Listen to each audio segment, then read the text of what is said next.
Y a la espera de, ya puse la grabación, estoy a la espera de otro compañero que nos va a ayudar con las preguntas, pero no sé si está teniendo algún problema con internet o algo. Entonces es posible que esté solamente yo en la sesión. Entonces hoy les voy a pedir el favor que seamos muy estrictos en utilizar el botón de preguntas y respuestas y periódicamente yo voy a estar revisando las preguntas y respuestas.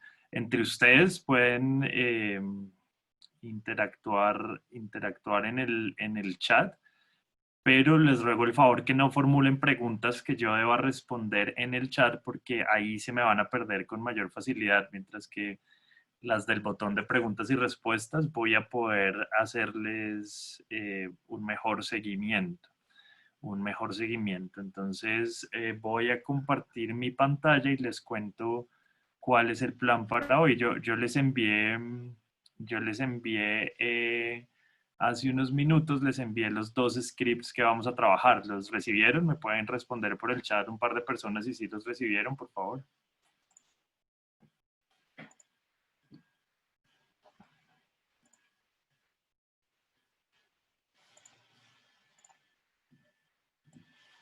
Perfecto, muchas gracias por las respuestas.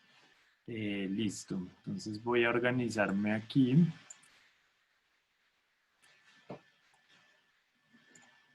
Bien, muy bien.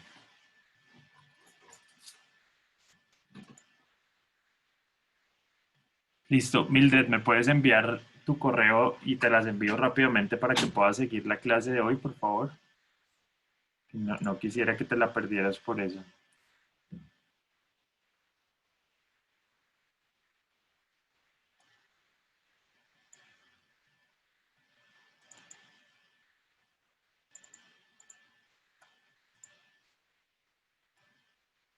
Hola Samuel, lo nuevo que se envió fue algo que envié hace unos minutos con la invitación a la reunión y un par de scripts. Vale, Juan, ya tomo. Juan Pablo, gracias por contarme que la pantalla se veía. Leonardo pregunta que si la clase continúa siendo de Wrangling, sí, continúa siendo de Wrangling y así va a seguir hasta que terminemos esta sesión que está programada hasta el 18 de agosto.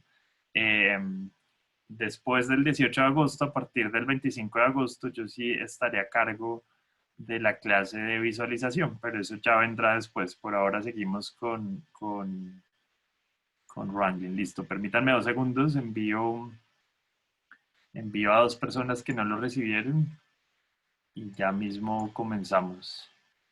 Mientras tanto, les puedo ir contando, el plan para hoy es tratar 2 temas. La clase anterior habíamos comenzado con las estructuras de control.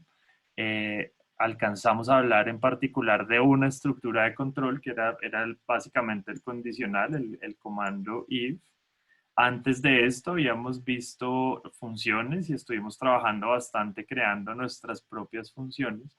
Eso fue lo que hicimos la clase pasada. Esta clase, el plan que tenemos es terminar las estructuras de control, entonces vamos a ver un par de estructuras en particular. Una que complementa el if, que es el if else, y ya les cuento de qué se trata. Y otra que es una que yo creo que es muy útil y utilizada en general, digamos, no solamente en R, sino en otros lenguajes también, que es lo que se conoce como los loop for o los bucles. Hay otro tipo de estructuras de control, por ejemplo, está la estructura while, y hay otro par, pero nos vamos a enfocar en estas que son las más utilizadas. Bien, entonces acá le estoy enviando a Juan y a Magali.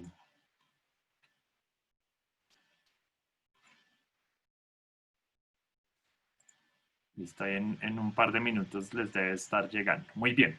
Entonces ya están viendo mi pantalla. Si es necesario que suba el tamaño de la letra, me pueden contar. Yo creo que está bien, muy bien, gracias, Diego. Entonces, Vamos a comenzar. Voy a abrir el script de estructuras de control. El que yo les envié tiene un par de modificaciones. Digamos, estoy trabajando sobre el mismo que había trabajado Juan Camilo en la clase anterior. Eh,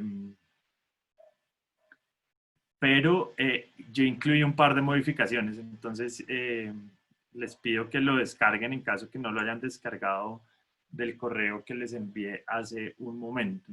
Entonces vamos a recordar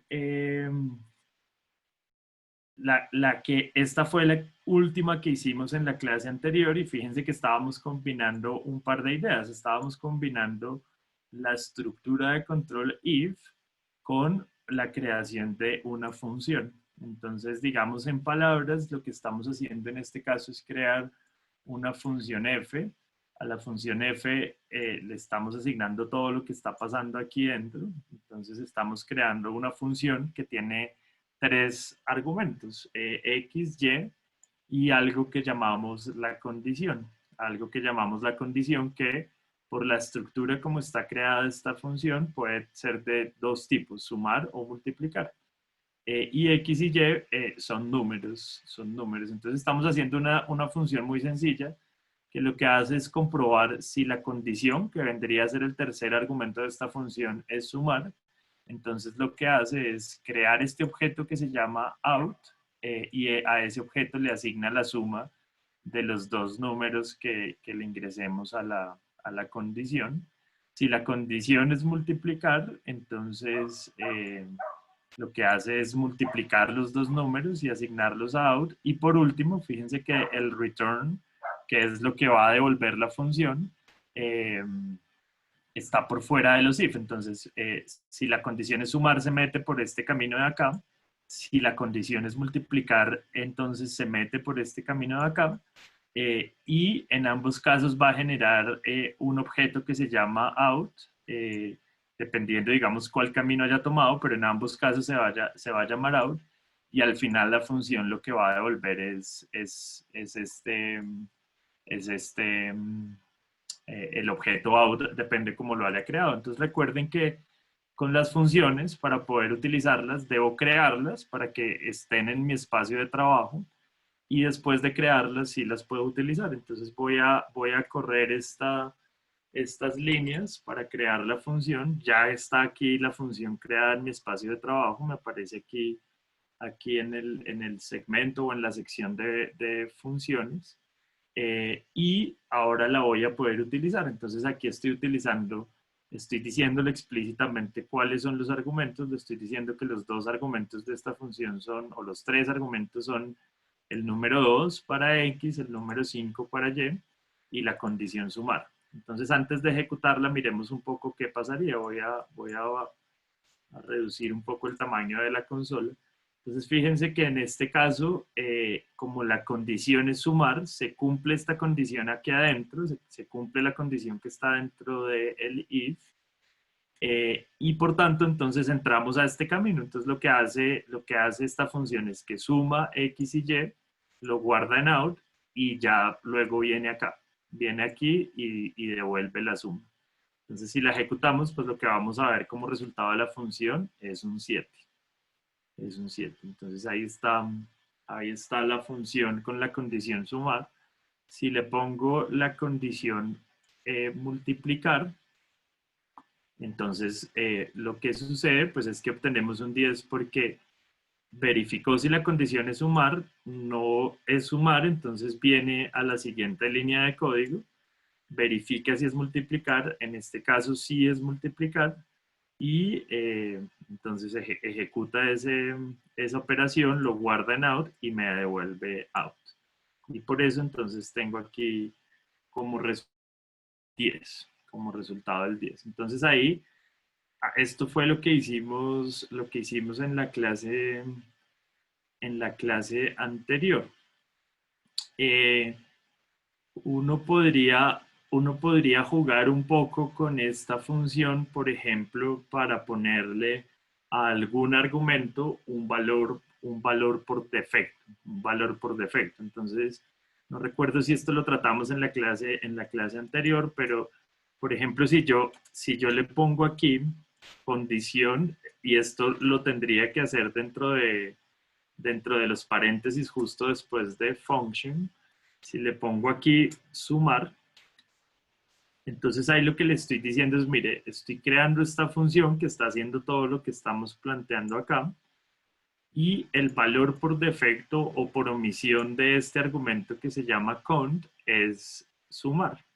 ¿Qué quiere decir eso? Que si yo no incluyo ninguna información para ese argumento, si dejo ese argumento en blanco, entonces no me va a generar un error como me lo hubiera podido generar antes, sino que lo que va a hacer por defecto es asumir que el argumento de la función es sumar.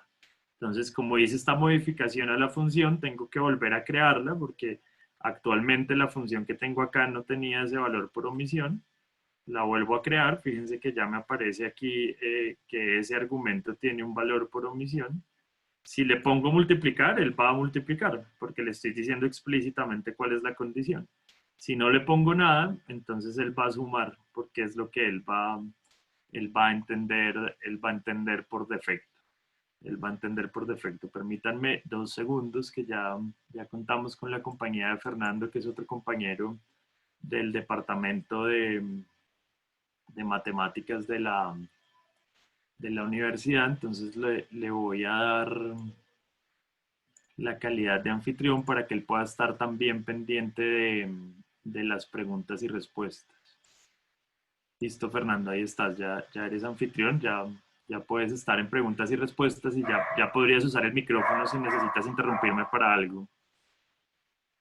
Bien, perfecto. Entonces ahí tenemos un ejemplo sencillo de una función utilizando el if, que fue en lo que terminamos la clase anterior. Ahora, una manera también muy común de utilizar el if es combinarlo con el else, ¿cierto? De la manera como lo estamos haciendo en esta función f. Voy a correr esta línea 26, que recuerden que lo que hace es remover el objeto que incluya dentro de paréntesis para iniciar de ceros, digamos. Entonces ahí lo estoy removiendo, no tengo nada en mi espacio de trabajo. Y ahora entonces voy a crear una función que combina ya no solo el if, sino que combina el if con un else, Y entonces un poco la idea de este if-else es la siguiente. La idea del if-else es que el if verifica si se cumple una condición, ¿cierto? Entonces, por ejemplo, acá le estoy diciendo, mire, verifique si x es mayor a 0. Si esa condición se cumple, entonces hace lo que está justo después del if, es decir, lo que está después de estas llaves, ¿cierto? Entonces, en este caso, si x es mayor a 0, entonces crea este objeto que se llama out, que es igual a x, básicamente. O sea, va a poner exactamente lo mismo que le pongamos de entrada a la función. Si no se cumple esta condición, entonces él viene a buscar lo que sigue. Entonces, básicamente aquí lo que está diciendo, mire, si se cumple la condición, haga esto. Si no se cumple, haga esto. Y entonces acá lo que le estoy diciendo es, mire, coja x y en esencia multiplíquelo por -1. Entonces, básicamente lo que le estoy diciendo acá, o repórtemelo como un número negativo. Eso es lo que está haciendo la función. Esta función, pues la llamamos f por facilidad, pero por ejemplo, la hubiéramos podido llamar tal vez valor absoluto, porque en últimas eso es lo que está haciendo esta función, estimar el valor absoluto. Estimar el valor absoluto y ya volvemos un poco sobre eso. Pero esa es la idea. Fíjense que es un poquito distinta de esta que teníamos acá. Voy a agrandar mi script un poco. Es distinta de esta que teníamos acá porque aquí estábamos verificando la condición en cada paso, ¿cierto? Entonces, aquí verificábamos si la condición era sumar, si no era, seguía acá, y entonces aquí verificaba otra condición, que era multiplicar. Entonces, teníamos que señalar de manera explícita en cada etapa o en cada paso cuál era la condición cuál es la condición que queremos probar. Aquí solo estamos probando una condición. Y el else lo que está haciendo es, digamos, si no se cumple esta condición, o otra manera de decirlo sería, en el caso contrario a esta condición, es decir, cuando x sea menor o igual a 0, entonces va a hacer esto, va a hacer esto. Entonces es una manera más eficiente de implementar una función y de utilizar el if cuando tenemos, digamos, estas condiciones de dos caras. Si es mayor a 0, haga tal cosa, y en el otro caso, en el caso contrario, que sería cuando x es menor o igual a 0, haga esta otra cosa. ¿Listo? Eso es lo que estamos haciendo en esta función en la que estamos mezclando if y else. Entonces vamos a crearla, la corro para poder crearla y entonces me aparece aquí en mi espacio de trabajo y vamos a usarla con un par de ejemplos sencillos. Si pongo 1 dentro de los argumentos de la función, entonces ahí lo que estoy diciendo es, mire, ejecute esta función con el número 1. Entonces, ¿qué va a pasar aquí internamente? Internamente él va a probar el valor, el número de entrada es mayor a 1, entonces claro, en este caso es mayor a 1, entonces entra por este camino, asigna 1 a este objeto que se llama out, y acá me devuelve ese objeto que acabo de crear que se llama out, y entonces pues me va a devolver un 1. Y fíjense que lo puedo probar con cualquier número positivo y el resultado va a ser el mismo. El resultado va a ser el mismo. Entonces lo ejecuté con 10 y pues me devuelve 10 en positivo y lo podría hacer en esencia con cualquier número. Con cualquier número. ¿Listo? Ahora, intentemos con un número negativo. Entonces aquí tenemos f, vamos a hacer f de menos 1. F de menos 1. Entonces él va a entrar aquí, va a probar aquí esta condición que le planteé. X es mayor a 0, pues en este caso no es mayor a 0 porque es menos 1, entonces no va a entrar acá, sino que se va a saltar acá. Entonces aquí le estoy diciendo, bueno, pruebe si eso es mayor a 0, si no, haga esto. Entonces él entra a este camino y entonces ahí lo que hace es que coge el número y lo multiplica por menos 1, es en últimas lo que está pasando ahí, lo asigna a este objeto que se llama out y esto es lo que me devuelve. ¿Listo? Entonces vamos a probarlo y ahí está, me lo convirtió en positivo porque lo está multiplicando por menos 1. Y nuevamente lo podría hacer con cualquier número negativo. Menos 5, entonces verifico la condición, no se cumple, entonces va por este camino, me lo multiplica y me lo asigna out y esto es lo que me pone. Y con cualquier número negativo podría implementarla. Ahí está, entonces menos 1500 me lo vuelve 1500, ¿listo? Entonces ahí hay un ejemplo sencillo de cómo se puede combinar if con else cuando, como les decía, uno tiene estas condiciones que son de una manera, digamos, si es x mayor a 0 vaya por acá, si no, vaya por otro lado. Ahora, uno podría, esto no lo voy a mostrar, pero uno podría agregar otra condición acá, Entonces yo podría decir, verifique si x es mayor a 0. Si no, entonces le podría poner aquí otro if, else, espacio, if, le pongo una nueva condición. Yo creo que podemos intentarlo, vamos a ver. Vamos a crear otra aquí abajo. Vamos a ver, a veces me da miedo como improvisar, no hacer cosas que no traía preparadas en el script, pero creo que esta no debería representar mayor dificultad. Entonces vamos a poner aquí otra condición. Verifique si x es menor a 0.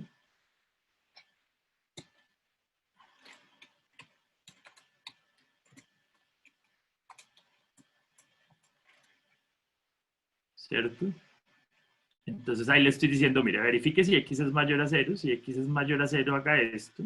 Si no, entonces vamos a hacer otra condición. Verifique si x es menor a 0. Si x es menor a 0, haga esto. Y si no, es decir, si no se cumplen las anteriores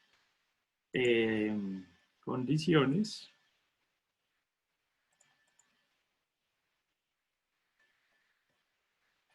Ya. Entonces, vamos a utilizar paste, que habíamos utilizado en la clase anterior. Entonces, digamos, en realidad no vamos a utilizar paste, sino que vamos a utilizar la misma estructura que tenemos, out. Uy, un mensajito ahí. Vamos a ver si funciona. Aquí está, cierra esta, listo. En las funciones, o en general, si no estuviéramos en una función, pero si estuviéramos solo utilizando if y else, o en los loops, como vamos a ver en un rato, siempre es útil asegurarnos que todas las llaves cierren, que todas las llaves cierren. RStudio es bueno en identificar los lugares en los que no cierran, entonces uno puede estar atento a los mensajes que le salen aquí en este costado del script, pero siempre vale la pena verificarlo. Vuelvo a crear la función para poder utilizar la nueva función con los cambios y vamos a ver si me funciona. Entonces vamos a probarlo con 3 números. Vamos a probarlo con el número positivo. Vamos a probarlo con un número negativo. Y lo vamos a probar con 0. Porque debería haber un comportamiento distinto para cada uno de estos. Entonces lo pruebo con 1. Y entra por este camino y me imprime el 1. Ahora lo imprimo con el negativo. Entra por este camino, lo multiplica por -1 y lo convierte en 1. Y probemos con el 0. Entonces, fíjense, ahí le agregué otra condición.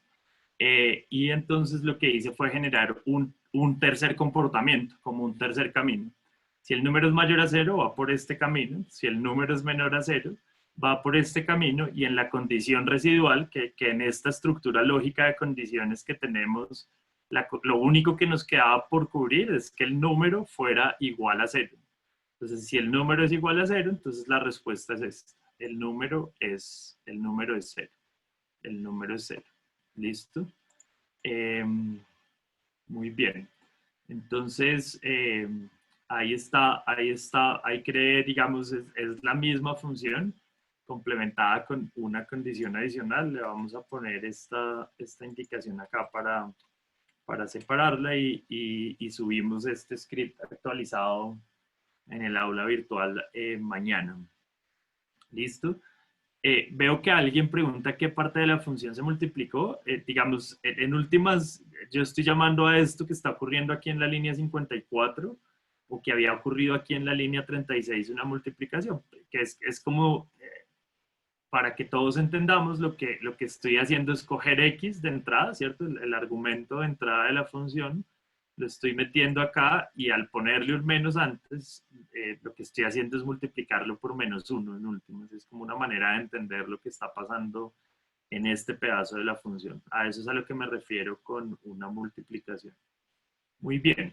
Entonces, ya hemos visto funciones, la estructura if, y acabamos de complementar con la estructura if-else, agregándole, haciéndola sencilla, solo un if y solo un else, y luego la complicamos un poquito más, agregándole un if adicional y un else adicional para el caso en el que teníamos como un tercer comportamiento o un tercer camino posible. Entonces, hasta ahí estamos con ese par de estructuras de control. Fíjense que esto, digamos, en últimas, acá les estamos mostrando ejemplos sencillos, ejemplos como de juguete, pero que ilustran el uso, y ya la manera como ustedes la utilicen va a depender de qué necesidades tengan ustedes y un poco de la creatividad también, de cómo se van utilizando estas funciones para resolver necesidades de análisis de datos en particular. Y eso es lo que yo pretendo hacer también con esta sección que se refiere a los loop for o a los bucles. Y básicamente esto es parte de los cambios que yo hice en el script, porque me parece que es útil ver, antes de hacer aplicaciones más avanzadas, visualmente tener la posibilidad de ver qué es lo que está haciendo un loop. Entonces el primer ejemplo es posiblemente el ejemplo más sencillo de un loop for. Entonces básicamente lo que hace un loop for es lo que les voy a explicar. Él siempre necesita un vector de entrada. En este caso el vector de entrada se lo estoy poniendo como una secuencia numérica de 1 a 10. Esto lo hemos hecho en ocasiones, pero para que recordemos todos, si yo pongo directamente en R la secuencia 1, 2.10, lo que me genera es esta secuencia de los números del 1 al 10, y yo podría crear secuencias utilizando esta misma función de los 2 puntos de distintas maneras. Y digamos que no quiero que la secuencia empiece en 12, sino que empiece en 2 y termine en 20, ahí se me genera la secuencia de los números del 2 al 20. Entonces eso es lo que estoy haciendo acá. Entonces lo que yo le estoy diciendo es, mire, para todas las X, y esta X es un comodín, es como la X de aquí de la función, o como el Juan que utilizábamos en la clase pasada para nombrar los argumentos de la función. ¿Qué quiero decir con eso? Que esta X puede llamarse de cualquier otra manera. Ahorita le cambiamos el nombre para evidenciar esa idea de que esta X se puede llamar de cualquier manera. Lo que me está identificando la X son los elementos de este vector. Entonces le estoy diciendo, mire, para cada elemento de este vector que va de 1 a 10, imprímame en la consola el elemento, ¿cierto? Eso es básicamente lo que está haciendo este loop. Entonces, los loops siempre requieren, pues, comenzar con for, que ese sería el nombre en R, y luego, entre paréntesis, esta estructura siempre tengo que mantenerla, más o menos parecida. ¿Qué puede cambiar? La manera como introduzca este vector, y ahorita vamos a ver otros ejemplos. Pero básicamente es un vector. Yo lo que le estoy diciendo es, mire, haga un recorrido por los elementos X o como quiera llamarlos de este vector, y en ese recorrido, para cada uno de esos elementos de ese vector, quiero que ejecute la acción que está dentro de las llaves, ¿cierto? Entonces, en este caso, va a imprimir cada uno de los elementos del vector. Miremoslo para que lo veamos en funcionamiento. Entonces, fíjense que yo imprimí, utilicé el loop para decirle, mire, para cada elemento del vector o esta secuencia de números de 1 a 10, imprímalo en la consola. Y efectivamente, eso fue lo que hizo. Me imprimió en la consola cada uno de los elementos del 1 al 10. Recuerden que si yo hago aquí en el script, si yo hago print alguna cosa, él lo que me hace es mostrármelo en la consola. Yo acá estoy, digamos, automatizando de alguna manera ese proceso para esos 10 números que están incluidos en este vector. ¿Listo? Ese es el loop más sencillo que podríamos pensar. Por supuesto no es muy útil porque no estoy haciendo ninguna operación, ahí simplemente le estoy diciendo que me lo muestre, pero este vector, la virtud que tiene es que nos permite ver visualmente qué es lo que está pasando en el loop for. Ahora voy a meterle el vector de una manera ligeramente distinta. Estoy creando la secuencia de números. Esta secuencia va de -5 a 4 y estoy asignando esa secuencia a este objeto que se llama X, ¿cierto? Eso es lo que estoy haciendo. Entonces fíjense que me crea aquí un objeto que se llama X, que contiene una secuencia de 10 números también que van entre -5 y 4. Podríamos ver el contenido de la secuencia, ahí está. Y ahora entonces estoy haciendo una cosa más dentro del loop. Fíjense, noten primero que todo que aquí ya no lo estoy llamando X, estoy llamando a los elementos de este vector X, los estoy llamando Y. Lo podría llamar de cualquier manera. Ahora insisto, vemos un ejemplo del cambio. Enseguida, después de esto, vemos un ejemplo del cambio. Lo importante es que esta Y de acá tiene que coincidir con la de acá, ¿cierto? Si aquí lo llamo Y, cuando llamo al elemento dentro del loop, dentro de las llaves, tengo que utilizar el mismo nombre que estoy utilizando aquí dentro de los paréntesis. Eso es lo único que hay que tener en cuenta, que ya lo habíamos visto que era así en las funciones, y era parecido también en los if y los if else. ¿Listo? Aquí, ¿qué estoy haciendo? Pues estoy diciéndole, mire, para cada elemento Y de este vector X, que ya vimos que contiene esta secuencia numérica, imprímame en la consola lo siguiente, o muéstreme en la consola lo siguiente. Muéstreme la multiplicación de ese elemento por 2, ¿cierto? Entonces, en el primer elemento del vector va a coger el -5 y lo va a multiplicar por 2. Entonces va a ser -10, en el segundo va a ser -8 y así sucesivamente. hasta llegar al último elemento del vector, que es 4, y en ese caso la respuesta va a ser 8. ¿Listo? Entonces vamos a verlo en acción. Entonces fíjense que de manera muy rápida cogió cada uno de los elementos de este vector y me los multiplicó por 2, y eso es lo que me pone en la consola, porque eso es lo que le estoy diciendo que me ponga en la consola. Entonces les decía, yo esto lo puedo llamar de cualquier manera. Digamos que lo voy a llamar, no sé, A, ¿cierto? Para cada elemento A en el vector X, coja A y multiplíquelo por 2. Ahí está, me lo hizo. Ahora, una función de estas, un loop de estos en R, no es tan útil, pero este loop lo que nos permite es ilustrar el concepto, y ahora vamos a ver un par de ejemplos en los que la idea del loop es mucho más útil. ¿Por qué les digo que no es tan útil? Porque como veíamos hace unas semanas cuando estábamos viendo la manipulación de datos, pues yo no tendría que escribir un loop para hacer esta operación. Yo básicamente podría coger X y multiplicarlo por 2, y ahí tengo el mismo resultado, porque R hace operaciones vectorizadas. Entonces lo que hace R, como veíamos hace no sé, tal vez 4 semanas, era coger cada uno de los elementos del vector y multiplicarlo por 2. Esa era como una aclaración que quería hacer, pero lo que sí es importante es que esto nos permite ver como el loop, digamos, en funcionamiento. Ahora, si yo en definitiva lo que lo que quiero es hacer esta operación para cada uno de los elementos de este vector y no quisiera hacerlo de la manera que les acabo de mostrar, si no estuviera haciendo un loop, ¿qué tendría que hacer? Pues tendría que coger cada elemento de X, ¿cierto? Y multiplicarlo por 2.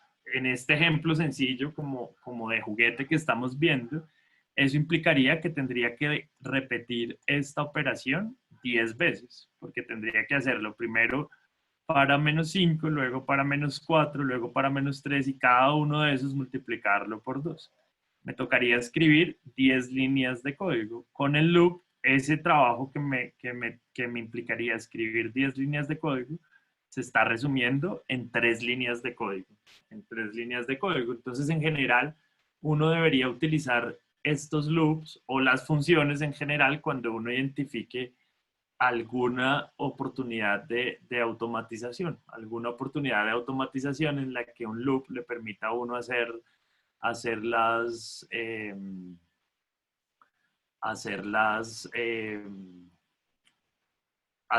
operación que se repetiría muchas veces de una manera, digamos, automatizada. Y esa es como la gran virtud de los loops. Vi ahí una pregunta, y es ¿cómo llamo el for dentro de una función? En un rato vamos a ver un ejemplo que yo les traigo en particular en el que vamos a hacer eso, pero la idea es muy parecida a lo que hacíamos acá. Simplemente función, y dentro de la función pongo el loop.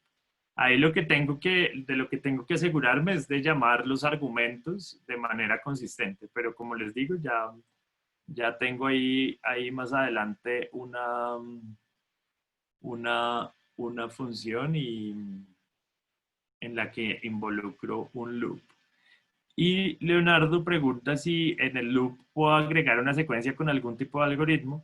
Sí, claro que se podría hacer. Digamos, uno podría, por ejemplo, crear esa función en la que estuvieron trabajando en el taller, que se llamaba feed, y de pronto acotarla, digamos, de pronto aplicar esa función acotada a unos valores de datos y luego utilizar esa secuencia dentro del loop.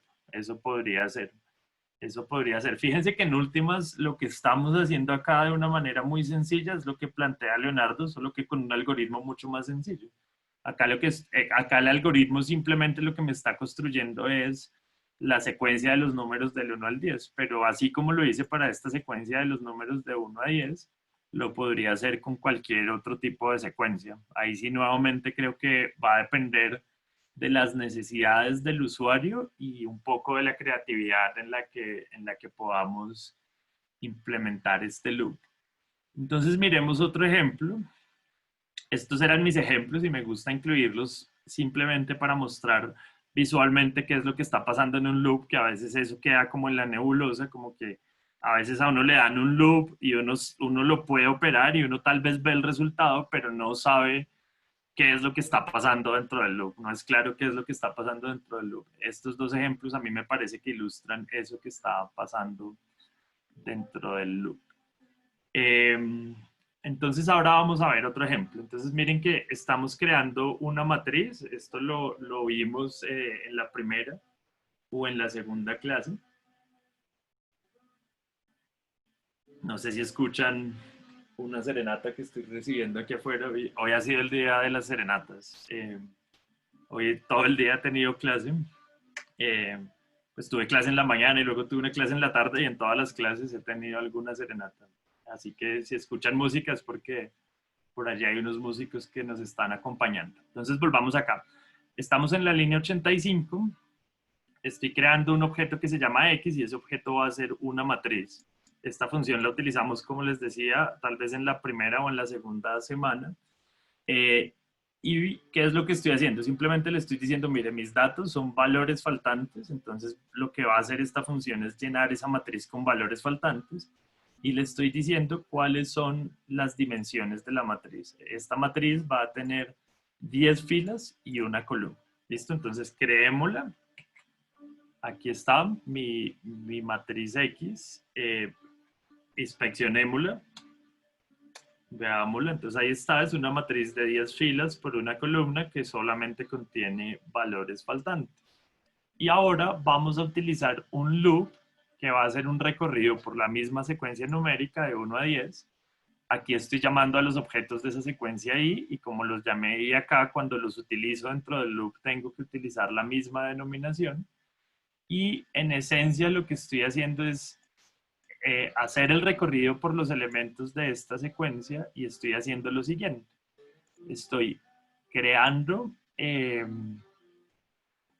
estoy, digamos, cogiendo el elemento de la secuencia y sumándole 1 y estoy asignando el resultado de esta suma al elemento y de esta matriz X. De esta matriz X, que es una matriz 10 por 1. ¿Listo? Entonces, ¿qué es lo que va a hacer? Pues va a coger cada elemento, le suma 1 y lo pone ahí. Miremos cuál es el resultado de esa exploración. Ahí está, y lo ejecuté, hubo unos cambios aquí en la matriz, y si la volvemos a explorar, fíjense que ya no son NAs, sino que lo que hizo fue coger el primer elemento, por ejemplo, el primer elemento de la secuencia numérica era 1, le suma 1 y lo asigna al elemento 1 de esta matriz, o sea, lo puso acá, cogió el 1, le sumó 1, le dio 2 y lo asignó al primer elemento de la matriz. Luego fue al segundo elemento de esta secuencia numérica, que es 2. Entonces cogió el 2, le sumó 1, eso da 3 y ese resultado lo asignó al elemento número 2 de la matriz y lo puso acá. Y así sucesivamente para cada uno de los elementos de la secuencia numérica hasta que llegó al último elemento. El último elemento de esta secuencia era 10. Entonces, ¿qué hizo con el 10? Cogió el 10, le sumó 1, eso da 11, y ese 11 lo asignó al elemento número 10 de la matriz, ¿cierto? Que es este elemento. Aquí lo asignó. Aquí lo asignó. Entonces, fíjense, hay un uso sencillo de un loop para tomar una matriz vacía, una matriz llena de valores faltantes y rellenarla con los valores de una secuencia numérica. De una secuencia numérica. ¿Qué pasa si no lo hubiera sumado con el 1? Pues pasa algo que ya habíamos visto. Intentémoslo aquí nuevamente. Y es que simplemente coge cada uno de los elementos de la secuencia y los pone en esa matriz. Voy a volver a crear la matriz vacía. Ahí está la matriz vacía. Y ahora voy a hacer el loop sin sumarle el 1. Y ahí se ve un poquito más claro lo que está haciendo. Entonces, si hago el loop sin sumarle 1, entonces simplemente no hace suma, no hace nada, simplemente en el elemento 1, coge el 1, lo asigna al primer elemento de la matriz. Y así sucesivamente hasta el elemento 10. En el elemento 10, coge ese elemento 10 y lo asigna al elemento número 10 de esa matriz. ¿Listo? Entonces eso era simplemente para mostrarles cómo, pues digamos, si no le hubiera sumado, reemplaza los números con la suma, hace una cosa ligeramente distinta. Voy a volverla a crear para volverles a mostrar. La creo con valores faltantes. Corro el loop y esta es la matriz resultante. ¿Listo? Bien. Ahora estoy haciendo un ejemplo ligeramente parecido y aquí les va a resonar un poco con lo que hicieron en el taller. Eh, esto les debe parecer de alguna manera parecido a lo que ocurrió en el taller. Ya vamos a ver por qué, ya vamos a ver por qué. Entonces aquí estoy creando nuevamente la matriz vacía, 10 filas, una columna y solo valores faltantes. Ahí está. Estoy haciendo un ejercicio manual aquí con los dos primeros elementos de esa matriz, de la columna de esa matriz, de la única columna de esa matriz. Entonces aquí lo que estoy haciendo es, mire, el elemento 1 de la matriz va a ser igual a 1, el elemento 2 va a ser igual a 1. Listo, entonces ahí estoy haciendo esas dos cosas. Miremos cómo quedó la matriz después de esas modificaciones. Hizo lo que yo le estaba diciendo que hiciera, y es que el elemento 1 lo reemplazara por 1 y el elemento 2 lo reemplazara por 2. Y ahora, eh, ahí ya pueden más o menos tener un indicio de hacia dónde vamos. Pero en caso que no sea así, pues ya lo vamos a ver. Ahora lo que estoy haciendo es hacer un recorrido por los elementos de esta secuencia numérica, que son los números del 3 al 10. Y en ese recorrido lo que estoy haciendo es esta operación de acá, ¿cierto? Entonces estoy cogiendo el número, le resto, le resto 2, digamos, acá lo que estoy diciendo es, mire, coja el elemento y menos 2 de la matriz X, ¿cierto? Entonces, por ejemplo, en el primer caso, eh, eh, y va a ser 3, entonces le estoy diciendo coja el elemento 1 de la matriz, que es este 1 que acabamos de poner, y súmele el elemento i menos 1. Entonces en este caso será el elemento 3 menos 1, que es 2, entonces este elemento que tiene acá. Y asigne eso al elemento i de la matriz. En este caso del 3, el elemento i de la matriz es el tercer elemento. Entonces, lo que va a hacer este loop es hacer esa operación que les digo, coge 1, que es esto, le suma 1, eso da 2 y eso lo asigna al elemento 3 de la matriz. Entonces va a ser 1, 1, 2. Luego con el 4, pues va a ser algo parecido, pero ya no va a dar 2, sino que va a dar otro número. Entonces miremos qué número nos va a dar y a ver si reconocen esto que acabamos de hacer con esta matriz.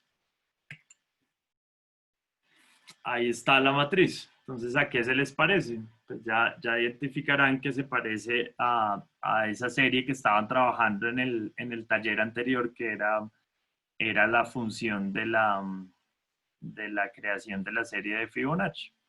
Ahí está. Pueden tratar de explorar qué es lo que está pasando aquí, ¿cierto?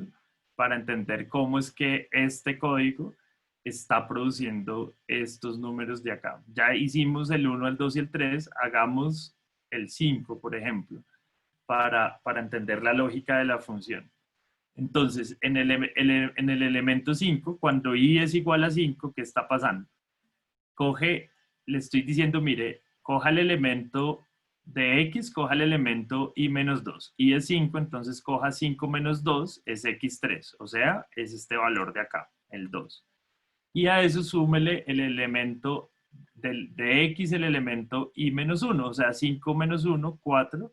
Coja este elemento. Sume esos dos y el resultado de eso asígnelo al elemento 5 de la matriz. Entonces la suma nos dio 5, por lo que habíamos visto, el primero era 2, el segundo era 3, esa suma da 5 y ese 5 lo asignamos al quinto elemento de la matriz. Y así podríamos ir por cada uno de los elementos para explicar cómo fue que llenamos esa matriz de, de 10 por 1. ¿Listo? Entonces hay ejemplos como del uso de la matriz para resolver, no sé, algún problema matemático o para rellenar matrices, o como lo vimos acá, para hacer operaciones matemáticas simples para conjuntos de datos. Ahora yo les voy a mostrar, voy a sacarlos un poco de este contexto numérico y les voy a mostrar cómo uno podría utilizar un loop for dentro de una función, ya no para hacer algún cálculo matemático, sino, por ejemplo, para crear carpetas en su computador, Entonces, este va a ser, digamos, mi vector de entrada y ya les voy explicando cómo lo vamos a utilizar. Pero en últimas, lo que yo quiero es crear en mi computador 4 carpetas que tengan estos títulos. Entonces va a haber una carpeta que se llame texto, otra que se llame resultados, otra que se llame gráficas y una última que se llame script. Eso es lo que estoy buscando con este ejercicio que les voy a mostrar acá y que yo creo que es un ejemplo en general útil cuando uno quiere automatizar procesos tan simples como la creación de carpetas. Si es una tarea que uno hace repetidamente, puede ser útil automatizarla. Y luego esto me va a permitir mostrarles cómo puedo integrar un loop for dentro de una función, como alguien preguntaba por allí. Para esto, quiero recordar un concepto que me parece que fue un concepto del que hablamos en la primera clase, entonces lo voy a recordar rápidamente. Pero en general en el trabajo con R hay una idea muy importante que es la idea del directorio de trabajo.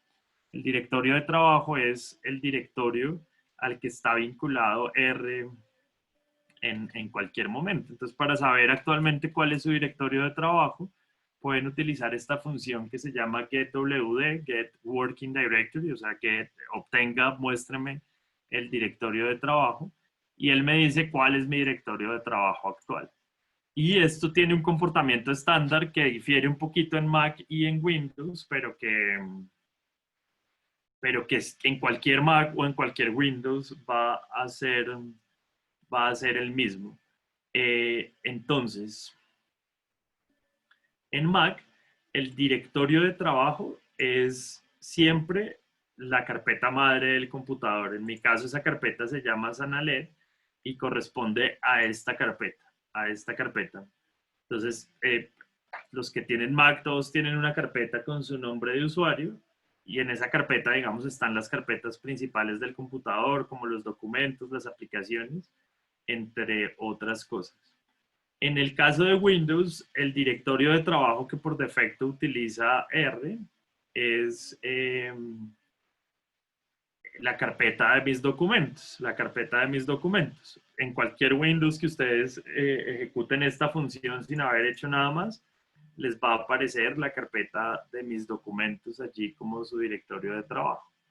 Esas carpetas, digamos, no son muy útiles para el trabajo con R en particular, si uno está trabajando con datos y quiere importar datos a R y luego, por ejemplo, exportar gráficas a esa carpeta, porque pues es una carpeta muy genérica donde uno tiene muchas otras cosas, algunas de esas cosas importantes, entonces uno no quiere que esa carpeta se le llene de basura y eso como desde el punto de vista del computador, pero desde el punto de vista del trabajo en R, uno también quisiera tener una carpeta sobre la que uno tenga mucho control, que uno sepa qué documentos hay ahí, que uno sepa dónde están esos documentos, que si por ejemplo voy a exportar algo de esa carpeta, yo sepa dónde esté.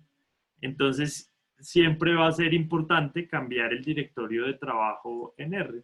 Y una manera de cambiar el directorio de trabajo es utilizando esta función que se llama setwd. setwd. Entonces, digamos, el principal argumento de setwd es el camino a la carpeta, ¿cierto? La ruta completa que me lleva a esa carpeta, la ruta en el computador que me lleva a esa carpeta. Uno podría buscar una manera de cortar y pegarla acá, pero vamos a hacer algo más sencillo. Y es, aquí hay un atajo del teclado, ese lo pueden utilizar, pero yo voy a hacer como una ruta manual que nos sirva a todos y al mismo lugar se llega con este atajo de teclado que les puse acá. Voy a borrar esto por ahora, pero si ustedes van aquí arriba a Session y van a este menú que dice Set Working Directory y Choose Directory, ahí pueden seleccionar cuál directorio de trabajo quieren tener. Entonces lo voy a repetir.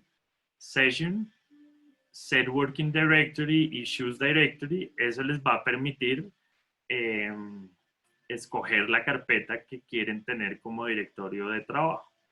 Entonces si lo están replicando, yo les sugiero que allí escojan, por ejemplo, la carpeta en la que tienen los documentos de este curso. De pronto crearon una carpeta que se llama Data Wrangling o R o manipulación de datos en R.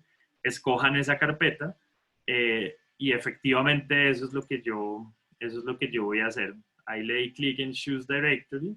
Voy a ir a donde tengo esta carpeta. Aquí está, se llama Data Wrangling. Y esta es la carpeta que voy a utilizar como mi directorio de trabajo. ¿Listo?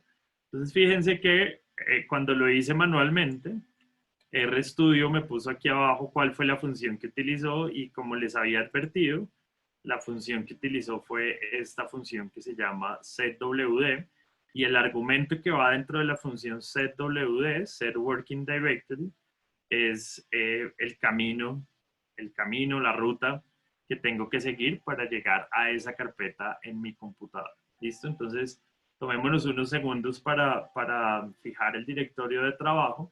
Y esto es importante porque como lo que voy a hacer con esta función es crear unas carpetas, yo quiero que esas carpetas queden dentro de este directorio, dentro de Data Wrangling. Yo no quisiera que quedaran, por ejemplo, en la carpeta de mis documentos para quienes trabajan con Windows o que quedara en la carpeta madre de mi computador, porque no es el lugar apropiado para tener esas carpetas que en teoría estarían asociadas a un proyecto en particular, a un proyecto en particular. ¿Listo? Muy bien. Entonces, ya fijé mi directorio de trabajo. Podría verificar utilizando nuevamente la función getWD, que efectivamente estoy ahí, efectivamente estoy en Data Wrangling, entonces ya voy a poder operar con mi función. Entonces les voy a contar eh, en qué consiste la función, qué es lo que está haciendo la función y luego la ejecutamos. Entonces fíjense que por ahí alguien preguntaba, creo que era José Valentín, preguntaba que cómo se invoca un for dentro de una función. Aquí lo estamos viendo claramente. Creo la función tiene como entrada solo un argumento, que es x, y dentro de la función ejecuto el loop. Como el argumento de entrada va a ser un vector, ¿cierto? Por la manera como estoy creando la función, entonces aquí voy a utilizar ese vector, ¿cierto? Entonces, en este caso concreto, yo voy a utilizar como entrada este vector que se llama carpetas, que contiene estos 4 elementos. Y lo que va a hacer el loop, que está dentro de la función, es hacer un recorrido por los 4 elementos de ese vector, ¿cierto? Y para cada uno de los elementos de ese vector va a ejecutar esta función. Esta función ustedes pueden buscar la ayuda y siempre recomiendo que busquen la ayuda porque uno se empieza a familiarizar más con las funciones de R, pero uno podría buscar aquí en la descripción de esta ayuda y entender qué es lo que hace cada una de esas funciones. Por ejemplo, dir create, después de buscar acá, lo que nos dice es, mire, va a crear un directorio que va a corresponder al último elemento del camino que le pongan. Aquí simplemente le vamos a poner de entrada estos nombres, entonces en esencia lo que va a hacer es que va a ir a nuestro directorio de trabajo y va a crear una carpeta con este nombre para el primer elemento del vector, con este nombre para el segundo elemento del vector y así sucesivamente. Eso es lo que está haciendo la función. Va a hacer un recorrido por un vector y para cada uno de los elementos del vector va a crear un directorio o una carpeta con el nombre de ese elemento. ¿Listo? Entonces miremosla en acción a ver cómo funciona. Voy a crear la función, se llama crear carpetas. Aquí está la función creada. Voy a crear el vector de entrada, vamos a bajar esto y ahorita lo probamos con otro vector. Creo el vector, listo, ya tengo el vector de entrada y entonces voy a utilizar el vector, la función con ese vector. Crear carpetas sobre el vector carpetas, listo. Antes de ejecutar la función, quiero mostrarles que en mi carpeta Data Wrangling no hay carpetas, no hay nada. Solo hay estos archivos, pero no hay ningún directorio o carpeta actualmente. Vamos a ejecutar la función ya creada con el vector carpetas y vamos a ver lo que pasa. Entonces, no nos mostró nada, hubiéramos podido poner con un paste o algo, algún anuncio para que nos dijera que ya las carpetas fueron creadas, pero si miramos en la carpeta de Data Wrangling, ahí ya podemos ver efectivamente que se crearon 4 carpetas con los 4 elementos, con los que corresponden a los 4 elementos del vector de entrada. ¿Listo? Ahí están las 4 carpetas. Ahora, podríamos utilizar otro vector, digamos, otros nombres de carpetas. Digamos que creamos un vector que se llama carpetas 2 y no sé, le voy a poner mis apellidos y digamos los apellidos de los otros profesores y panelistas que nos han acompañado.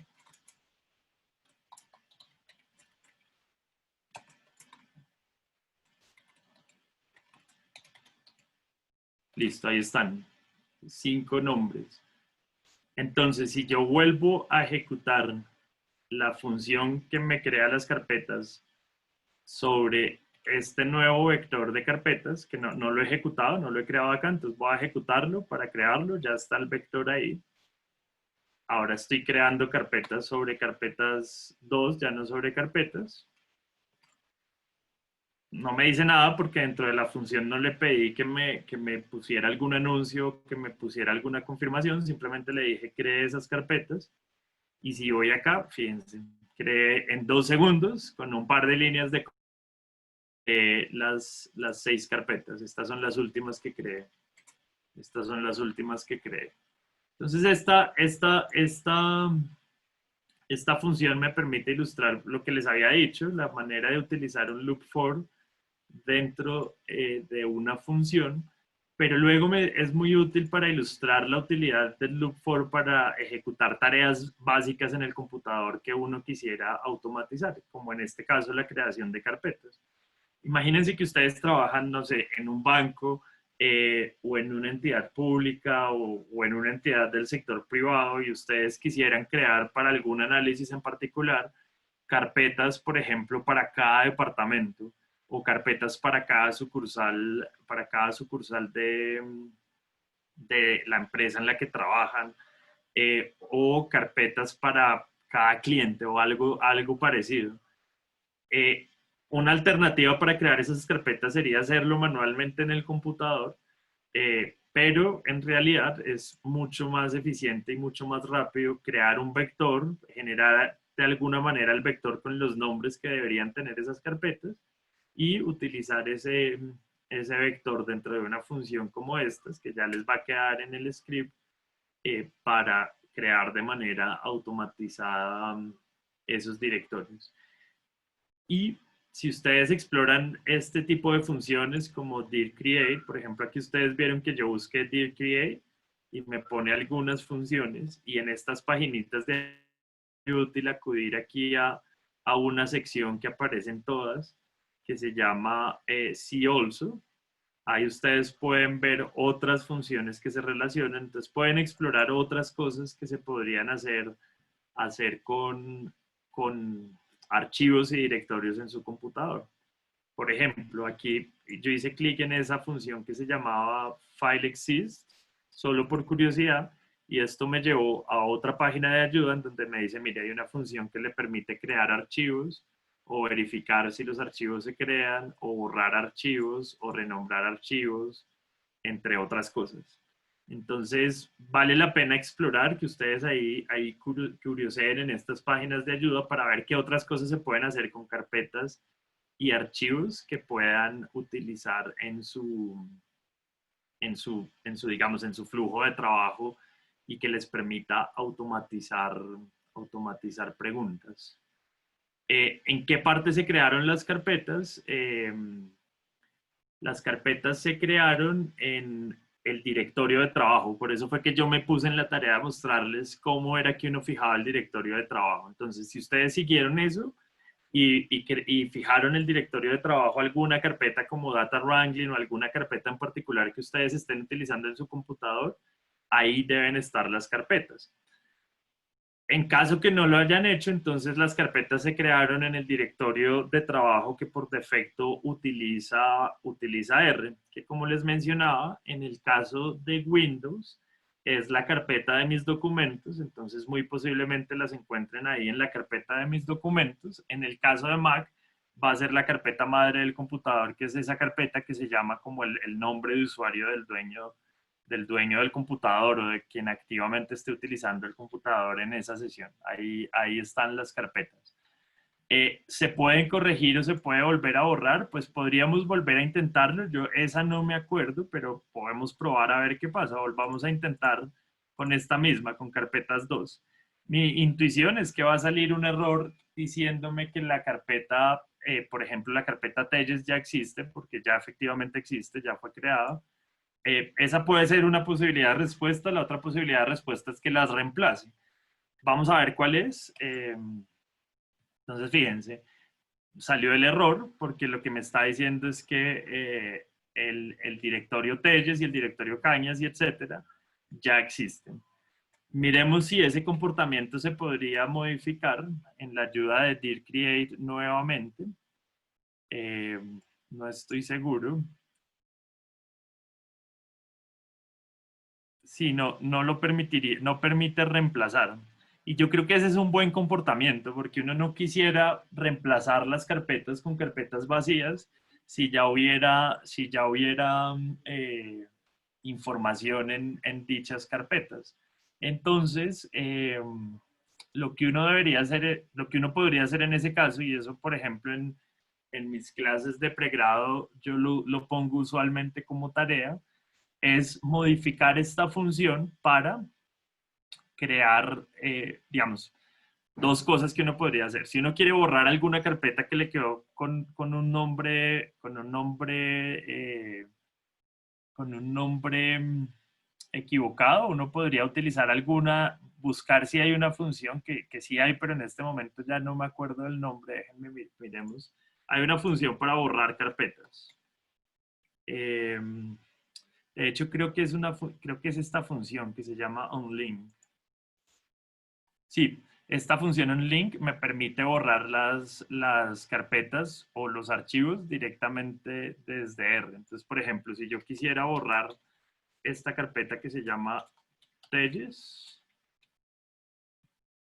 le pongo onLink y me la borró. Ah, no me la borró. Me hizo quedar mal.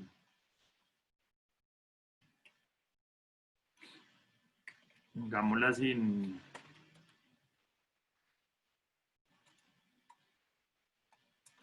entre comillas.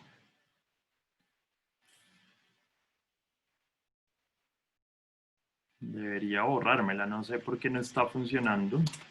Estoy en el directorio de trabajo, todo está bien. Bueno, voy a hacer este último intento con la de Sosa, a ver si funciona, porque no me está saliendo ningún error en este caso, pero tampoco me la está borrando. Yo reviso qué hay que hacer en OnLink y en este script que subo al aula virtual, lo reviso. Entonces ahí uno podría borrar la carpeta, pero a lo que iba con el siguiente ejemplo o con la explicación en la que estaba es que uno podría, aquí yo lo que estaba haciendo era intentar crear carpetas con nombres de carpetas que ya existían y simplemente me puso una alerta diciéndome que esas carpetas ya existen. Entonces uno, para evitar estas alertas y para asegurarse que solo crea aquellas carpetas que ya existen, podría modificar esta función, agregar if, por ejemplo, o un if else incluso. Ese if podría probar una condición como la que proviene de esta función que se llama dir exist. Entonces yo lo que le podría decir es, mire, verifique si los directorios que hacen parte de este vector ya existen. Si sí existen, no haga nada. Si no existen, entonces ejecuta el loop. Ejecuta el loop. Ejecuta el loop o más bien ejecuta esta función que está aquí adentro. Yo podría decirle, mire, para cada elemento del vector de entrada, verifique si el directorio existe. Si ya existe, no haga nada. Si no existe, créelo ahí en la carpeta. ¿Listo? Muy bien.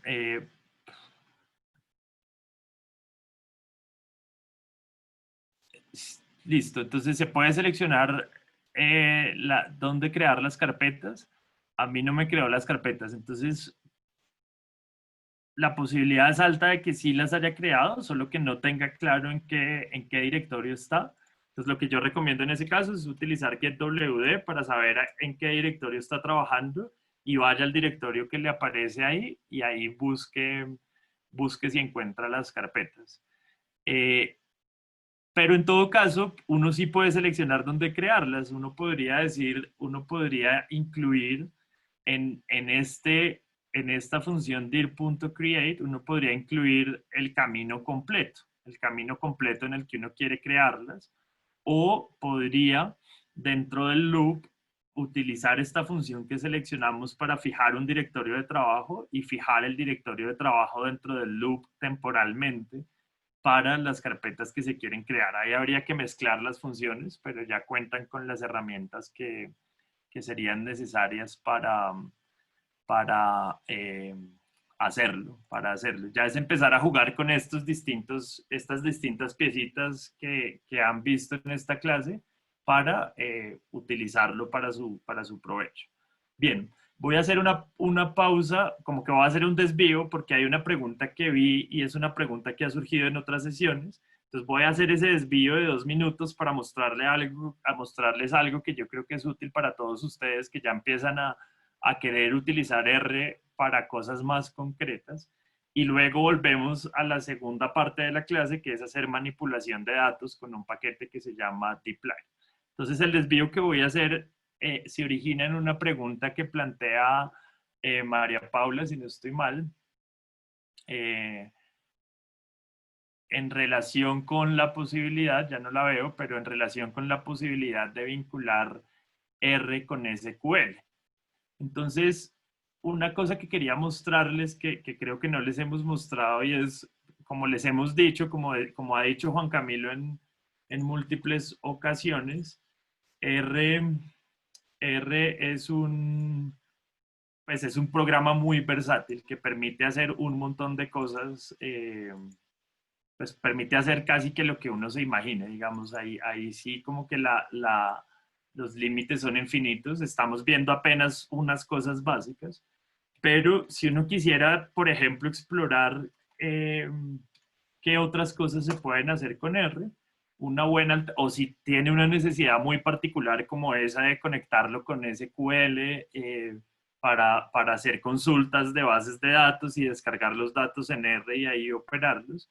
Una cosa que a mí me parece muy útil y que recomiendo mucho es acudir a la página principal de R, que la pueden buscar como yo la busqué, CRAN R Network o alguna cosa por el estilo.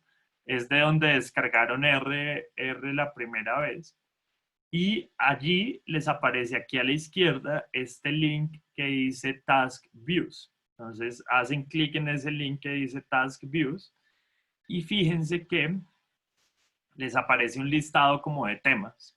Entonces, por ejemplo, estadística o inferencia bayesiana es un tema de los que aparecen ahí. Databases con R es otro tema de los que aparecen ahí.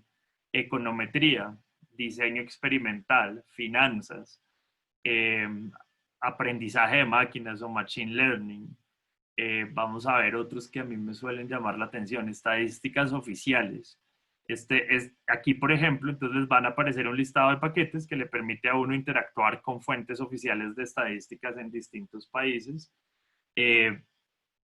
Por aquí hay otros, series de tiempo, ciencias sociales. Bueno, ahí hay un montón de tareas. Entonces, quiero mostrarles en particular la de databases. Entonces, si hago clic ahí, Lo que me muestra cada una de esas listas de tareas, vamos a ponerle suma a esto.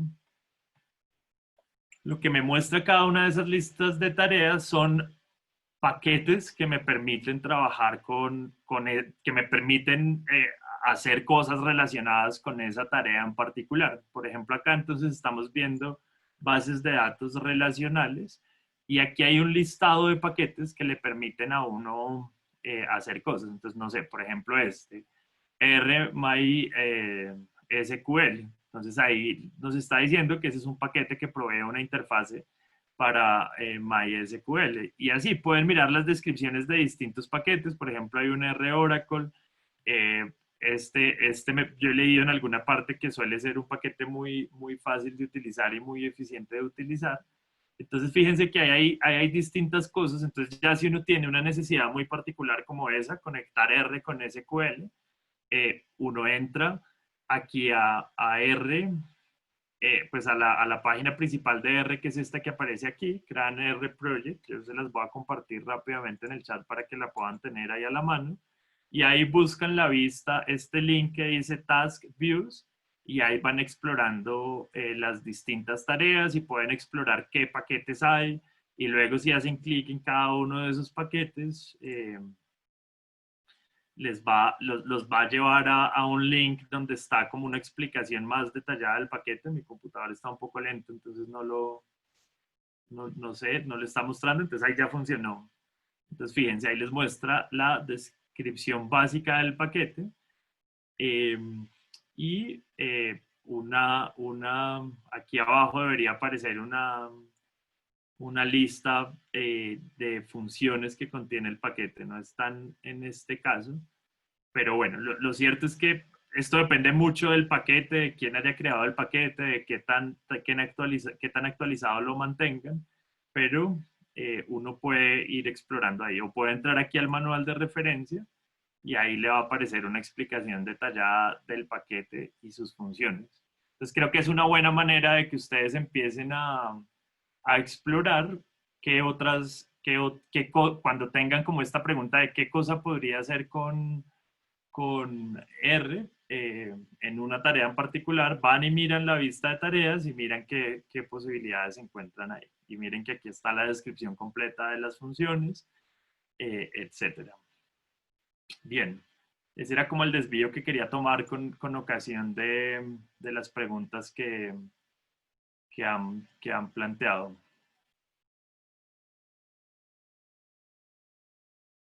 Listo. Yo les pido, yo creo que todos pueden ver las preguntas, pero si no, Mauricio nos compartió una manera de borrar las carpetas, ahí se las comparto en el chat. Eh, y si pueden mirar en las preguntas, si no, ya se las comparto. Gerson nos está compartiendo una manera de hacer la conexión a SQL que les puede interesar a aquellos que han preguntado. También la compartí ahí en el chat. ¿Listo? Muy bien.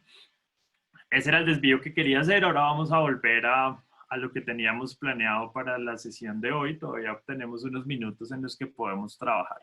Entonces vamos a abrir este script que se llama 06 dplyr. Y les voy a contar un poco sobre dplyr. Eh, digamos, yo llegué, vamos a decirlo de esta manera, yo llegué tarde a R. Entonces cuando yo empecé a aprender R, a mí trabajar con base R, que es como con todas las funciones que hemos trabajado hasta ahora, por ejemplo, cuando hacíamos filtros hace un par de semanas, o cuando cambiábamos los nombres de variables utilizando call names hace un par de semanas, para mí todo eso era muy extraño eh, y complicado, si les soy honesto. Entonces yo empecé a aprender R utilizando paquetes como dplyr. Esos paquetes como dplyr son como de otro mundo de R, digamos. Hay como dos tendencias grandes en R. Una tendencia es lo que se conoce como base R, que son todas estas funciones que hemos visto, que hemos visto hasta ahora para hacer manipulación básica. Y hay un mundo reciente de R, un universo reciente de R, que es esto que se conoce como Tidyverse. Y si ustedes miran esta página, por ejemplo, de Tidyverse, la idea básica es que hay unos paquetes, Tidyverse es como un universo de paquetes. Estos son los principales paquetes de ese universo. Entonces, por ejemplo, aquí está dplyr, que es el que vamos a ver en este momento. Aquí está ggplot, que es el paquete que discutíamos hace unas semanas, que sirve para hacer gráficas en R, y es el que vamos a utilizar en el curso de visualización de datos. Y bueno, hay otros paquetes. Y la idea de estos paquetes de Tidyverse es un poco, eh, yo creo, según los creadores, buscar maneras de interactuar de una manera más intuitiva con R. Por ejemplo, los que saben algo de SQL se van a dar cuenta que dplyr contiene un montón de funciones que son muy parecidas a lo que uno hacía, a lo que uno haría en SQL. Son básicamente estos verbos que uno utilizaría todo el tiempo en SQL, como filter o select o join o cosas de ese estilo.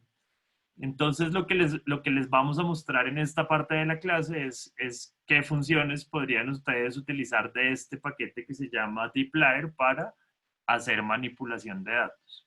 Para esto, entonces, necesitamos que instalen esta librería o este paquete que se llama dplyr. Hay dos maneras de instalarlo. Hay una que les ha mostrado Juan manualmente. Entonces, si ustedes van aquí a la pestaña de paquetes y hacen clic en Install, pueden poner ahí el nombre del paquete, ponen dplyr y eso la instala. Yo los invito a que lo hagan. Yo no lo voy a hacer porque ya lo tengo instalado, pero básicamente si ustedes hacen eso y hacen clic en Install, lo instalan. O la otra alternativa es que lo hagan, digamos, con código. Esta sería la que yo recomendaría. Eh,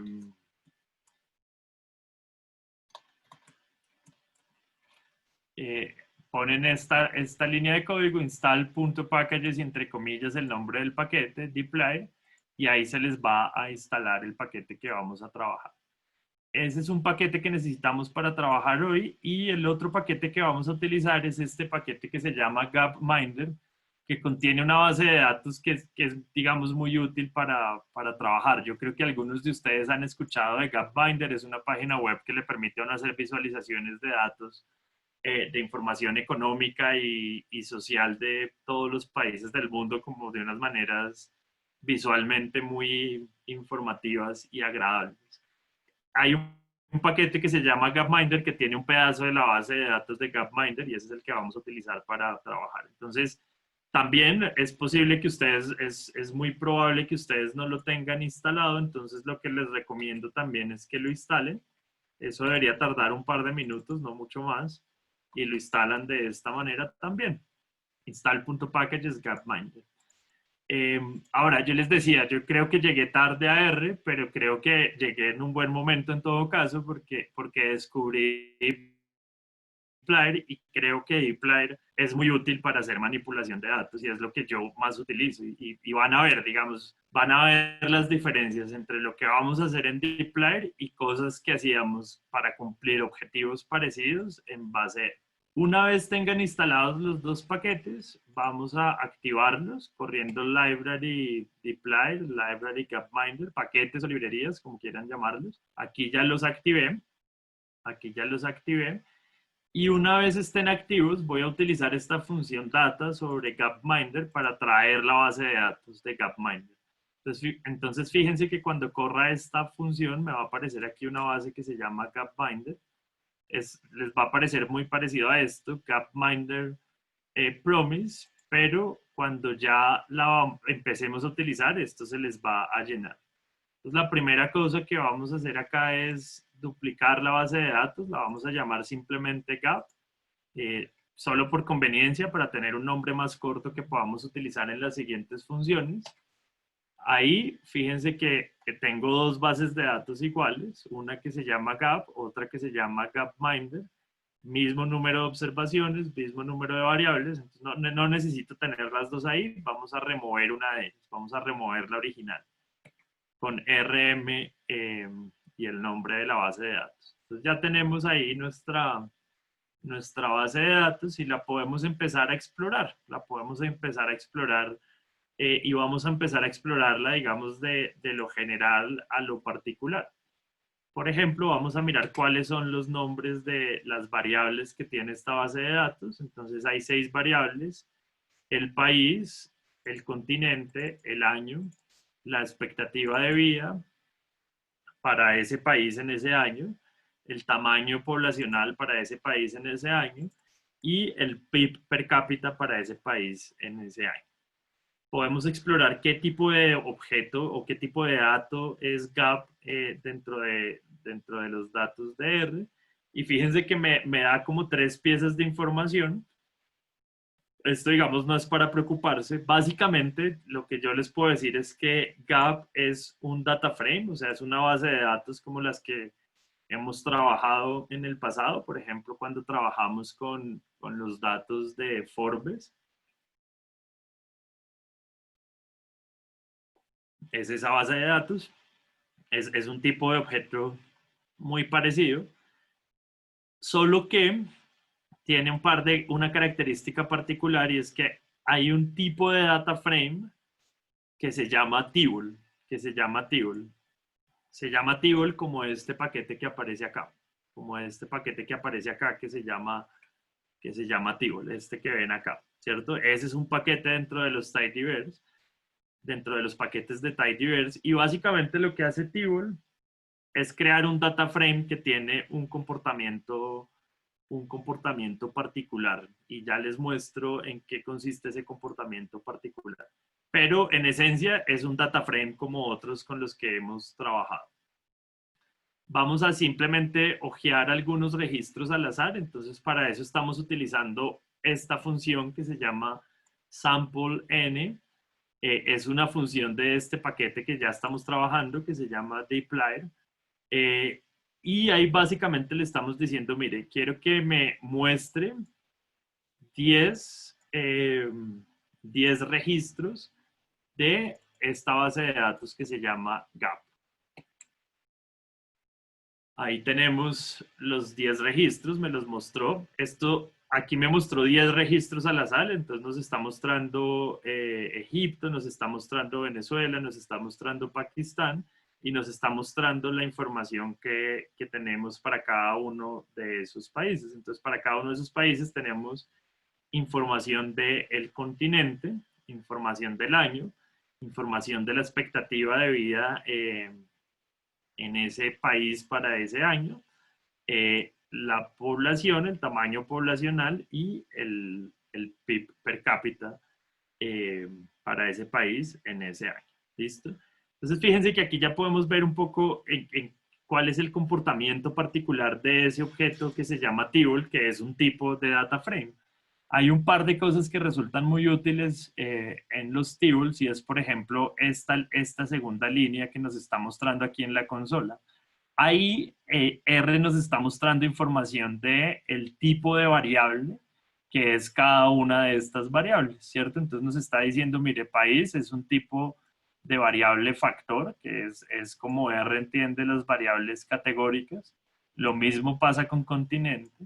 El año es un entero, y la población también es un entero, y estas otras dos variables, la expectativa de vida y el PIB per cápita, es este tipo numérico que se llama double, que permite guardar datos pues con decimales y con un nivel de precisión alto. Entonces esta es una ventaja de este tipo de data frame que se llama table frente a los data frame particulares de R. Otra ventaja es que aquí digamos no era tan grave, porque le estábamos diciendo expresamente muéstreme solo 10 registros, pero si yo, por ejemplo, cometiera el error de querer imprimir el data frame en la consola, eh, fíjense que el table se comporta de una manera muy inteligente. Si estuviéramos en un data frame normal, él me pondría aquí toda la información. Entonces hay 1704 observaciones. Aquí la consola seguiría bajando, bajando, bajando hasta que muestre las 1704 observaciones.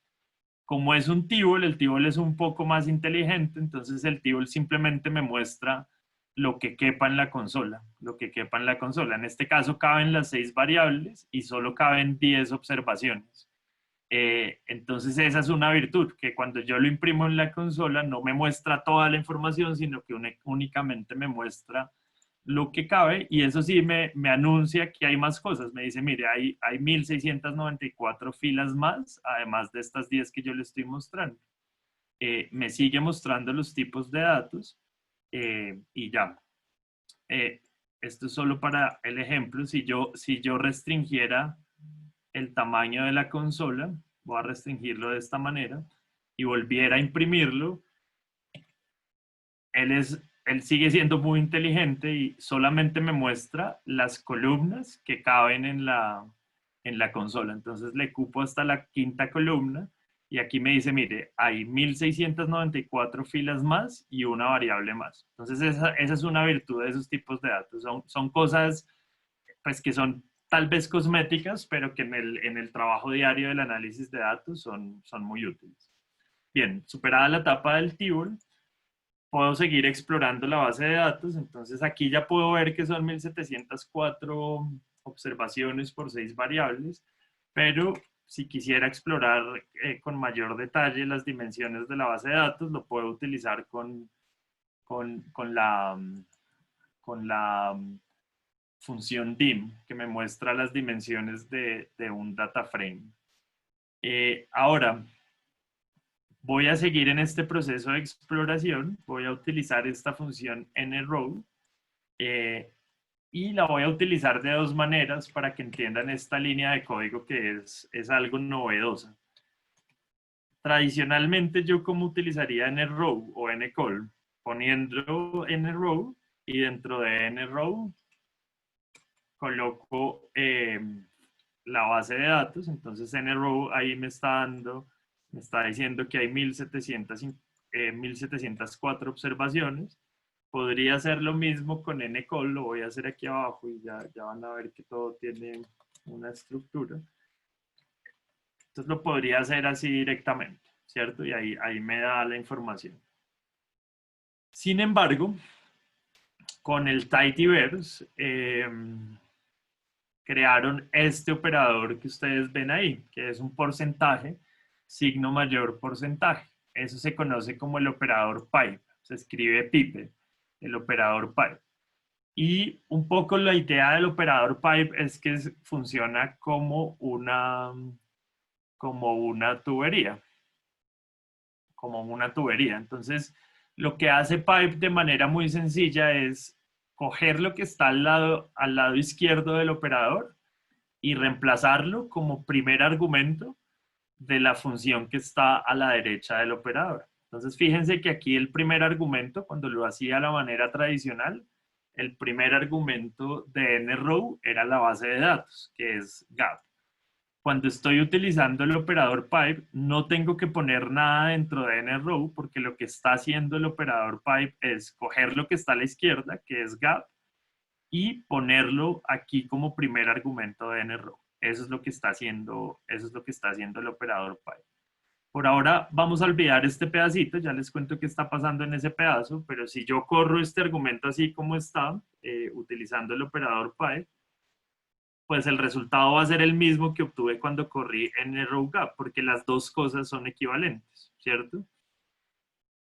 Entonces hasta ahí uno se preguntaría, pero ¿para qué hicieron esto más complicado si está haciendo lo mismo? La razón por la que lo crearon es porque este operador pipe permite encadenar acciones o encadenar funciones de una manera muy sencilla. Entonces fíjense lo que está pasando acá. Acá yo estoy encadenando dos acciones. Estoy partiendo de esta base de datos que se llama gap. En esa base de datos que se llama gap estoy calculando el número de filas y por último estoy asignando ese número de filas a un objeto que se llama n. Voy a correrlo y ya volvemos a analizar esa función. Fíjense que corrí esta línea completa y se me creó este objeto que se llama n, que corresponde al número de filas de la base de datos. Entonces, otra vez voy a explicarles lo que está pasando acá y ahorita vemos otro ejemplo con el número de columnas. Estoy partiendo de gap, utilizando el operador pipe estoy encadenando gap y nrow, y lo que está haciendo el operador pipe es coger el objeto de la izquierda, que es gap, y reemplazarlo como primer argumento de la función de la derecha, que es nrow. Entonces, internamente lo que está pasando es que me está cogiendo esto y me lo mete aquí, ¿cierto? Eso es lo que está pasando internamente al interior de esta tubería, digamos. Y luego, eso lo está asignando a el objeto que se llama n. Fíjense que estamos utilizando el operador de asignación al revés. El operador de asignación que hemos utilizado hasta ahora es este, pero cuando lo utilizamos al final de una función lo ponemos al revés y cumple el mismo propósito, y es cogerlo de la izquierda. Ahí lo que estamos diciendo es, mire, esto de la izquierda, asígneselo a este objeto que se llama n. ¿Listo? Entonces, ya más adelante van a ver la utilidad del operador pipe. Por ahora es muy importante que quede claro lo que está haciendo. Y repito, lo que está haciendo es cogerlo de la izquierda y ponerlo como primer argumento en la derecha. Entonces, como está el operador pipe, no tengo necesidad de poner dentro de nrow gap como lo estoy haciendo acá. ¿Listo? Vamos a hacer lo mismo con el número de columnas. Esta sería la manera tradicional. Me dice que son 6 columnas. Aquí estoy haciéndolo con el operador pipe. Entonces lo que estoy diciendo es, mire, parta de gap, y en gap quiero que me calcule el número de columnas y asigne eso a este objeto que se llama P. Aquí tenemos P con el número 6. ¿Listo? Hasta ahí está el operador pipe, Una cosa que es útil que sepan es un atajo de teclado que permite obtener ese operador de manera rápida. Atajo para operador pipe.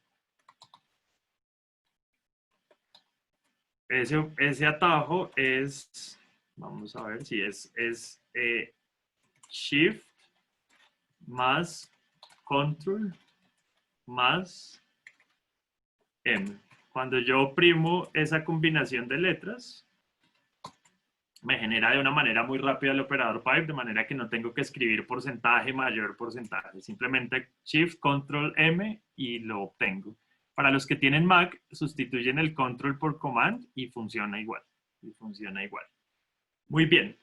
Entonces ahí ya vimos un ejemplo muy sencillo del operador pipe, tan sencillo que pareciera no es necesario, pero ahora vamos a empezar el operador pipe para ir encadenando funciones o operaciones. Entonces aquí vamos a calcular el número de registros completos. Esta función ya la habíamos utilizado alguna vez, y básicamente esta función complete cases lo que hacía era identificarme en una base de datos o en un vector cuáles eran los casos completos. En este caso la estaríamos aplicando sobre una base de datos. Entonces estoy partiendo de gap, le estoy diciendo, mire, coja gap e identifique cuáles son los casos completos y luego sume esos casos completos. Entonces, fíjense cómo voy encadenando acciones con el operador pipe. Parto de gap, sobre gap, identifico los casos completos y sobre esta identificación de casos completos ejecuto la suma. A pesar de que es muy largo eso que yo estoy diciendo que va a identificar y luego va a sumar. El resultado de estas 3 líneas de código es simplemente un número, porque todas esas cosas que están pasando dentro de la tubería se quedan en la tubería y solo me muestra el resultado final de esas líneas de código. Entonces, voy a mostrarles cómo sería este código sin el operador pipe para que empecemos a ver las diferencias, para que empecemos a apreciar un poco la utilidad del operador pipe. Si yo quisiera hacer esto mismo, tendría que hacer sum, luego complete cases y luego gap. Y ahí uno ya puede empezar a enredarse. Si se le queda algún paréntesis sin cerrar, o si tuviera que hacer otra función más, por ejemplo aquí solo tenemos 2, pero si quisiera hacer otras cosas más, la estructura del operador pipe es mucho más clara y es mucho más claro qué estoy encadenando detrás de que esta estructura. Las dos cosas están haciendo lo mismo. Yo prefiero esta estructura. Puede ser un sesgo por lo que yo les dije que llegué un poco tarde a R y empecé a utilizar esto. Pero a mí en general me parece que esta estructura, sobre todo cuando uno necesita encadenar muchas funciones, resulta más clara que esta estructura. Pero estas dos cosas son equivalentes y por eso quería mostrárselos. Y ahorita cuando hagamos filtros y selección y creación de variables, vamos a seguir jugando con el operador pipe. Acá hay otro par de funciones que son equivalentes, una sin el operador pipe, otra con el operador pipe. Aquí básicamente estoy utilizando una de estas funciones de la familia apply, que recuerdo que en la clase anterior alguien estaba haciendo una pregunta de cómo tal vez hacer algo para un conjunto de variables y yo mencioné en las respuestas que esta familia de funciones que se conoce como pues sí, los apply, hay S apply, M apply, y cada una genera arreglos distintos, entonces, pues dependiendo qué sea lo que uno quiera obtener al final, va a utilizar alguna de estas funciones. Ejecutemos esta. Ahí simplemente me genera este arreglo en el que tengo dos cosas, el nombre de la variable y estoy ejecutando sobre cada variable la función class. Eso es básicamente lo que le estoy diciendo. Le estoy diciendo, mire, vaya por este objeto que es una base de datos que se llama gap y para cada una de las columnas de esa base de datos o de las variables de esa base de datos, indíqueme la clase de objeto. Entonces, eh, ahí me está diciendo, pues, cuáles son las clases de objetos que ya las habíamos analizado hace unos minutos cuando imprimimos la base de datos. Si quieren entender un poco más de cómo, qué es lo que está haciendo esta función, pueden buscar la ayuda. Entonces, fíjense que es una familia. Lapply devuelve una lista.